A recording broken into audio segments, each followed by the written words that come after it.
राधा स्वामी जी, क्या आपने कभी सोचा है कि जब हम इस शरीर को त्याग देते हैं तो हमारी आत्मा कहाँ जाती है? क्या वो तुरंत स्वर्ग चली जाती है या फिर कोई और मार्ग तय करना होता है?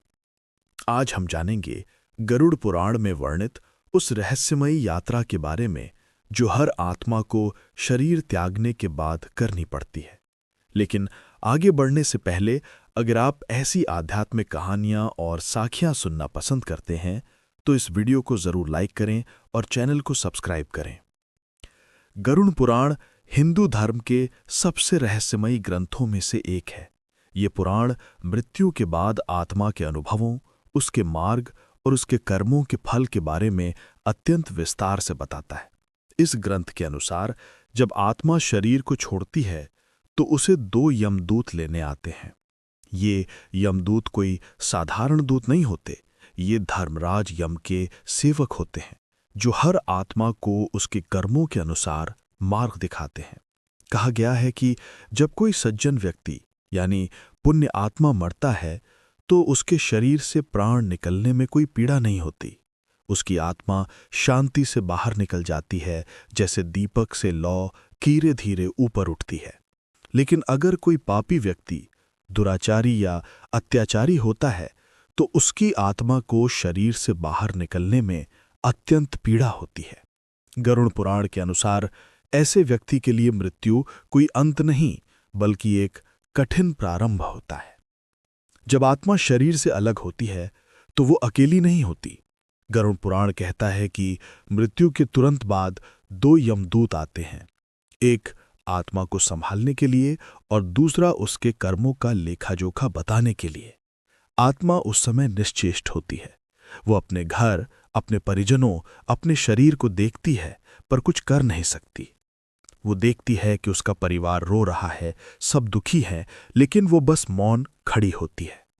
उस क्षण आत्मा को समझ आता है कि शरीर तो मात्र एक वस्त्र था जो अब उतर चुका है।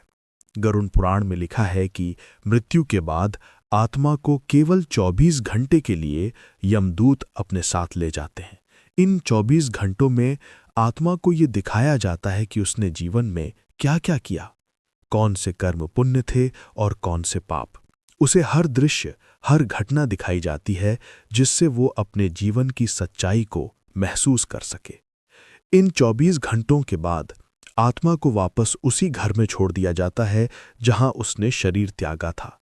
यही कारण है कि हिंदू परंपरा में पहले 13 दिनों तक घर में शुद्धिकरण और कर्मकांड किए जाते हैं। कहा जाता है कि इन 13 दिनों तक आत्मा उसी घर के आसपास रहती है। वो अपने परिजनों को देखती है, उनकी बातें सुनती है, लेकिन खुद बोल नहीं पाती। वो चाहती है कि कोई उसे महसूस करे, लेकिन कोई नहीं कर पाता। और फिर 13वें दिन जब पिंडदान और श्राद्ध किया जाता है तो आत्मा को विदा दी जाती है ताकि वो अपनी आगे की यात्रा पर जा सके। अब प्रश्न उठता है कि आत्मा किस दिशा में जाती है। गरुड़ पुराण के अनुसार जब आत्मा इस पृथ्वी से निकलती है तो उसे 3 मार्ग मिलते हैं। इन मार्गों का चयन किसी और के हाथ में नहीं होता, ये पूरी तरह आत्मा के कर्मों पर निर्भर करता है।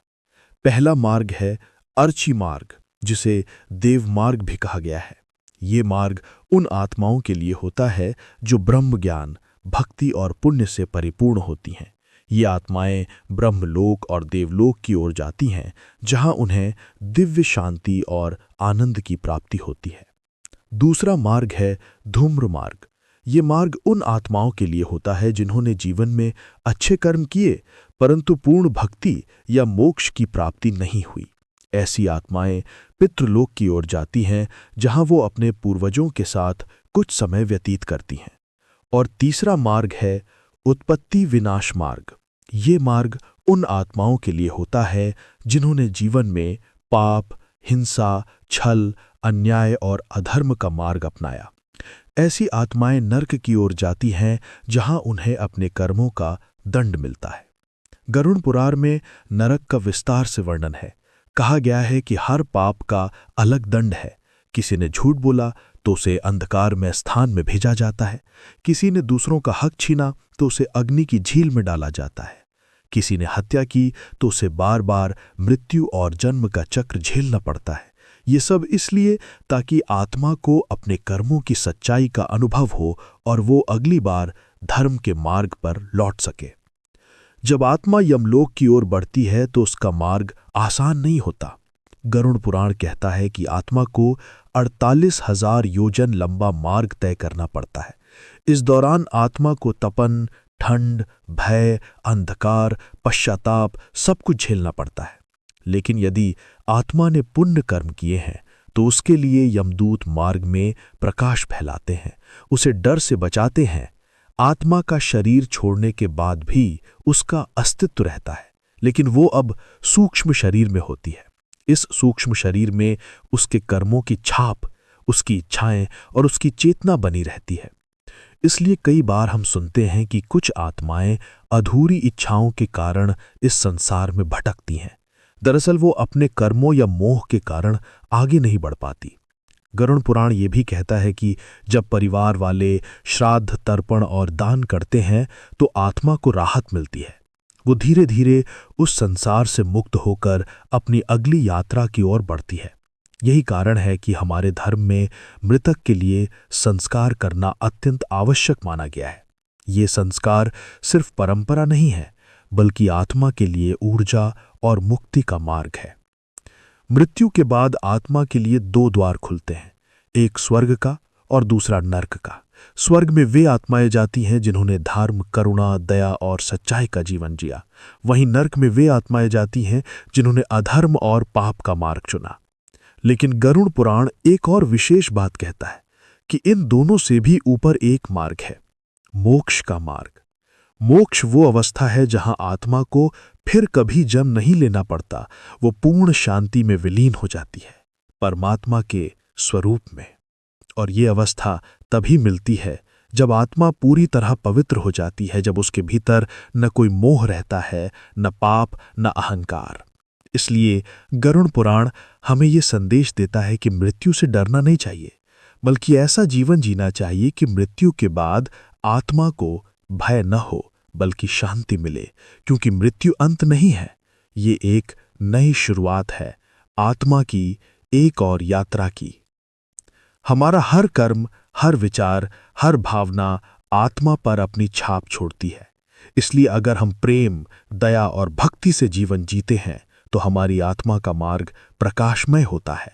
पर यदि हम ईर्ष्या, पाप या घृणा में जीवन बिताते हैं तो वही अंधकार हमारी राह में आता है।